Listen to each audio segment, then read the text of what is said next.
"Why does Daisy smell like cheap perfume?" That was the first thing I said as soon as my husband Ryan stepped through the front door. He was late again, carrying Daisy in his arms like a prop in some play he barely remembered auditioning for. He blinked. "What?" I knelt to pet her. Her fur, usually clean and crisp from the groomer, had a strange residue, a sickly sweet scent. Not my shampoo, not the kind we use. Something floral and fake like those plug-in air fresheners people use to hide. Something worse. "Were you at your mom's again?" I asked calmly. Too calmly. Ryan shrugged, setting Daisy down without meeting my eyes. "Yeah, she's been lonely," but the lie didn't land. His mother lived an hour away, and Daisy was panting, tongue dry, paws dusty. Not from the suburbs. From pavement. That's when it started. Not the affair. The suspicion. Something had been shifting in Ryan for months. He'd stopped kissing me goodnight, stopped laughing at the shows we used to binge together, started working late multiple times a week. I chalked it up to stress, to boredom, to something we could fix. Daisy? She never lied. She always came back home with stories on her fur mud, leaves, tiny hints of where she'd been. And that night? She carried perfume. Not mine. Not his mom's. Someone else's. I stayed quiet for 2 more weeks. Observed. Each time Ryan took Daisy for a long walk or to visit family, I logged the time. Tracked his route using the car's GPS system. He forgot I set up the app on both our phones when we bought the car, and one address kept popping up. Not a park. Not his mom's. A residential house on the other side of town. Red brick. Green shutters. Apartment 3B. The first time I drove past it, my stomach twisted. I wasn't sure what I was expecting. Maybe nothing. Maybe everything. There was his car, parked out front. And sitting on the windowsill. A pink leash, Daisy's leash. One I bought her for her birthday last year. The one with the little silver charm shaped like a heart that said, "Come home to me." My throat tightened. I wanted to scream. I wanted to march up those stairs and rip every illusion he'd tried to build apart, but I didn't. Instead, I drove away. Quiet. Numb. I went home and made tea. Daisy's bowl was still empty. She only ate when she was relaxed, when she was home. I looked at her picture on the fridge. Her happy, lopsided face. Her ears always crooked, tongue always hanging out the side. She was ours. She was family. And now he was taking her to her. The woman he wouldn't even admit existed. I didn't cry. I made a plan. Because if Ryan could take something precious from me, I could take it back. And I'd do it without a single word. Before we continue, please write in the comments which country you're watching this video from. Enjoy the story. The next morning, Ryan kissed me on the forehead, mechanical, like clockwork. "Going to the gym," he muttered, leash in hand. Daisy wagged her tail, oblivious. I smiled. "Be careful, it's supposed to rain." He didn't answer. The door shut. I watched from the window as he walked Daisy to the car, opened the passenger door like always, and drove off toward the house I now knew by heart, the one with apartment 3B. As soon as they were gone, I got to work. I pulled out the small duffel bag I kept hidden in the closet behind the coats. It was filled with training treats. Daisy's old favorite toy, and a clicker we hadn't used in months. Ryan thought. Daisy was his dog now. He didn't realize she was trained by me. When we got her as a puppy, he barely participated. I was the one who crate trained her, taught her recall, introduced commands one by one: sit, stay, heel. But the most important one? Go home. That command was mine. And Daisy never forgot it. I began retraining her at night when Ryan claimed he was working overtime. In reality, he was probably spoon-feeding our dog to his new girlfriend while whispering lies into both their ears. But at home, I was building a quiet rebellion. We practiced in the neighborhood park first. I'd unclip her leash and walk 2 blocks in the opposite direction. Then I'd call, "Go home." And she'd bolt straight to our doorstep, tail wagging, waiting. For me, like she knew she was part of something bigger. Next, I moved her training farther. A half mile, then a mile. Treats only if she got home in under 10 minutes. She was smart. Faster than ever. And more loyal than the man she left with each morning. At night, I'd sit on the edge of the bed, watching Ryan scroll through his phone, back turned toward me. I wondered if he was texting her while I rubbed lotion into my hands. Sometimes, I wanted to scream. But instead, I just said, "I think Daisy's been a little tired lately. Don't overwork her, okay?" He shrugged. "She's fine. She loves the long walks." Long walks. Sure. I started leaving Daisy's favorite blanket near the front door and added a second bowl of water just outside, right under the porch light. A small bell above the welcome mat so I'd hear when she got close. Every piece of the plan, small, quiet, meticulous. Just like the betrayal, the weird thing.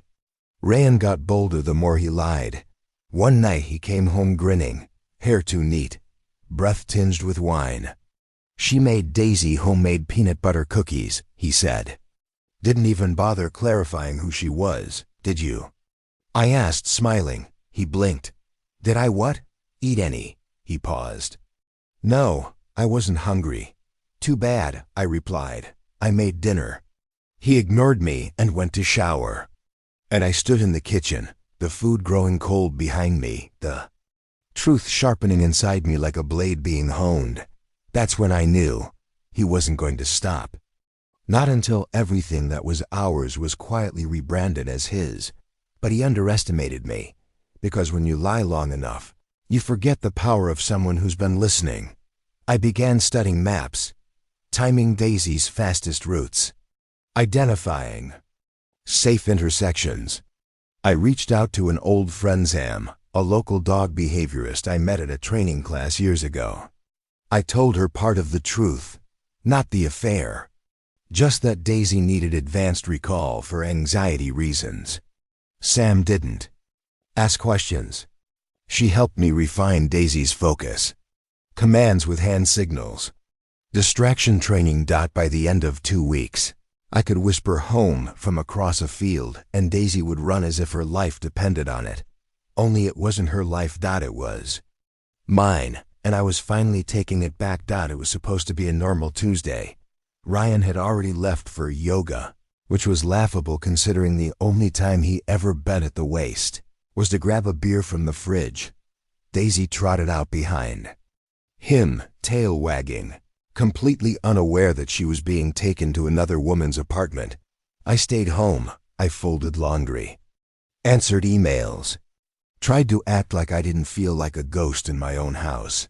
But around 2 p.m., my phone buzzed. It was Melissa, my best friend, and now my quiet investigator. "You're going to want to see this," the message read.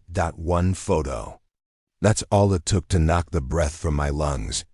Daisy, sitting on a plush cream couch. Next to her, Ryan and Lena. She was holding Daisy like she owned her. In the background, my missing photo frame. The one that used to sit on our hallway table. A picture of me and Daisy from last summer at the lake. Sun in our faces. Her ears flopped sideways, tongue hanging out. It was now on Lena's bookshelf. But something was wrong. The frame still had our photo inside it. My arm wrapped around Daisy, my smile full, my presence undeniable. I stared at it. My skin buzzed. My mind screamed. He didn't even bother to take the picture out. He just moved it. Moved me. Into her home. Like a possession. A decoration from a past life he wasn't finished exploiting. I dropped the phone. For a second, everything inside me collapsed. Anger, grief, confusion, betrayal. But then something else rose. Resolve. He took Daisy to a place where I had no say. He gave my dog to the woman who helped destroy our marriage. And he did it so casually, so carelessly, that he didn't even notice he brought me into her home, too. That frame was a message, not to her, not to Daisy. To me, and it said, "You don't matter anymore." But he was wrong, because you don't erase. A woman like me. You don't get to rewrite the story when I was the one who built it. That evening, when Ryan came home, Daisy ran to me immediately, tail thumping like it knew the storm inside me needed comfort. He walked in behind her, humming, "Good. Walk?" I asked, voice even. He nodded. "Stop by a friend's place." I didn't ask who. I didn't need to. I bent to Daisy's ear and whispered, "Good girl. Let's go home." She tilted her head like she understood every word, and I think she did. The rest of the night I was quiet, measured. I didn't mention the photo. I didn't let him see me flinch, because from that moment on, I wasn't just the wife he was lying to. I was the woman he was underestimating. I pulled out the old carrier bag from the closet, the one we used the first night we brought Daisy home from the shelter, tucked it behind the dresser, cleaned her paws, checked her GPS tag, filled a hidden pouch with treats. I knew exactly what I was going to do. If he could take her to Lena's place without a second thought, I could make sure Daisy knew the way back. Alone, safely, swiftly. Without him, the stakes weren't just about a dog anymore. They were about agency, dignity, retrieving something that never belonged to him in the first place. And I wasn't going to confront him. I was going to outsmart him. That night, I barely slept. Not from fear. From anticipation. I lay in bed beside Ryan, listening to the slow rhythm of his breathing. His back turned to me, the same way it had been for months. The weight of his betrayal pressed against me like gravity, but I didn't let it crush me this time. Instead, I planned out every step, every possibility, every route Daisy could take to get home safely, quickly, without attracting attention. Because this wasn't just about proving a point anymore. It was about reclaiming something he stole from me. The next morning, Ryan announced he'd be taking Daisy with him again. Thought I'd swing by Mom's, maybe take her for a hike. I smiled, sweet and vacant. That sounds nice. She loves the mountains. He didn't catch the sarcasm. He grabbed the leash. Daisy bounded toward the door. I crouched low beside her, scratched behind her ear, and whispered, "Go home when I say, just like we practiced." She wagged once like she knew. Like she felt what this meant. When they left, I followed, not closely. Just enough to confirm what I already knew. He didn't go anywhere near the mountains. He drove to apartment 3B. Same building. Same pink leash in the window. Same betrayal disguised as routine. I waited 2 blocks away, parked beneath a faded, "No parking after 6 p.m. sign. Tinted windows rolled up. Watching the front door through binoculars I borrowed from Melissa, Ryan disappeared inside, leash in hand. I gave it 30 minutes. Then I called Sam. She picked up on the first ring. "You ready?" she asked. "As I'll ever be." Sam lived 2 streets over from Lena's place. A mutual friend, discreet and loyal. She wasn't just helping me, she believed in what I was doing. She walked slowly toward the apartment, dressed in workout gear, holding a coffee. A casual stroll. Nothing suspicious. On cue, Daisy emerged from the stairwell alone.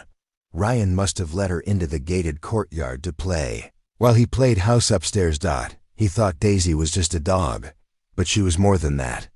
She was memory, loyalty, justice with a wagging tail. Sam whistled. Daisy's ears perked. She darted toward her, no hesitation. Sam knelt and clipped on a spare leash. "You're a good girl," she whispered, slipping a treat into Daisy's mouth. "Let's go." The walk back home took exactly 16 minutes. I waited on the front step, pretending to prune the flowers. When I saw them turn the corner, a weight lifted from my chest that I hadn't even realized was crushing me. Daisy ran. The last few steps. Straight into my arms. I buried my face in her fur, fighting back tears. Sam handed me the leash and said softly, "She knew exactly where she was going." I nodded. She always did. We didn't say much more. She left before Ryan could notice. Inside, I gave Daisy a fresh bowl of water and placed her on the couch. She curled up like nothing had happened, like she hadn't just become part of something far bigger than a walk. Hours passed. Still no call from Ryan. No question about where Daisy went, which meant either he didn't notice or he didn't care. Both were equally damning. By the time he returned, I was in the kitchen, stirring pasta sauce like I hadn't just executed the first phase of a silent revolt. He opened the door. Paused. Then, "Where's Daisy?" I didn't turn. She came home early. There was a long silence behind me. Then footsteps. Heavy, confused. "She what?" I turned slowly, ladle still in hand. "She knows her way back." "Don't you think it's strange she wanted to?" His face twisted. "What are you talking about?" I walked past him, toward the living room. Daisy lifted her head and looked straight at him. She didn't wag. She didn't move. She stayed with me. "You might be able to lie to me, Ryan," I said softly, "but you can't lie to her." He opened his mouth to argue, but nothing came out. Because in that moment, he realized the dog he thought was just a prop in his double life. She had chosen sides, and she wasn't going back. Saturday morning. Blue skies. Quiet breeze through the open windows. It should have been peaceful, but I was dressed. Shoes on. A packed duffel by the door. Daisy's harness in one hand. A manila envelope in the other. Ryan was still asleep upstairs, dead to the world. Maybe he thought the night before didn't mean anything. Maybe he told himself Daisy just got loose and came home by accident. Maybe he just didn't care. That's what hurt the most. But today would wake him up. By the time the kettle boiled, I had already loaded Daisy into the car and placed the envelope on the kitchen table, right beneath the note. I'd written in block letters, "You noticed yet?" It was the same phrase he once used when he forgot our anniversary and shrugged it off like it was my problem. It was the same dismissive indifference he gave to everything we built. Now I returned the favor. Inside the envelope, screenshots, printed maps, a copy of the GPS tracking log, pictures Melissa sent, and a copy of the updated divorce petition with irreconcilable differences, neatly underlined. By the time he came down the stairs, groggy and scratching his neck, the front door was already wide open.